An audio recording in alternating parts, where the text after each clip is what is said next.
নারকেলের ওই লম্বা মাথায় হঠাৎ দেখি কাল ডাবের মতো চাঁদ উঠেছে, ঠান্ডা ও গুলগাল। ছিটকিনিটা আস্তে খুলে বেরিয়ে এলাম ঘর। ঘুমন্ত এই মস্ত শহর করছিল থরথর। মিনারটাকে দেখছি যেন দাঁড়িয়ে আছেন কেউ। পাথর ঘাটার গির্জাটা কি লাল পাথরের ঢেউ? চৌকিদারের হাঁক শুনে যেই মোড় ফিরেছি বাঁয়, কোত্থেকে এক উটকো পাহাড় ডাক দিল, আয় আয়।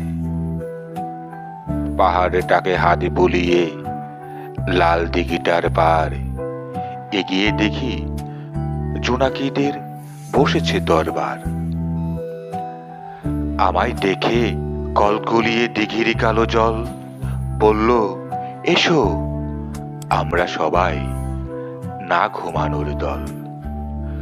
পকেট থেকে খুলো তোমার পদ্ম লেখার ভাঁজ, রক্ত জবা ঝোপের কাছে কাব্য হবে আজ।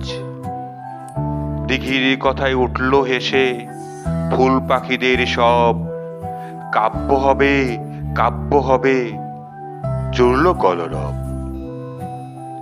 কি আর করি, পকেট থেকে খুলে ছড়ারে বই, পাখির কাছে ফুলের কাছে মনের কথা কই।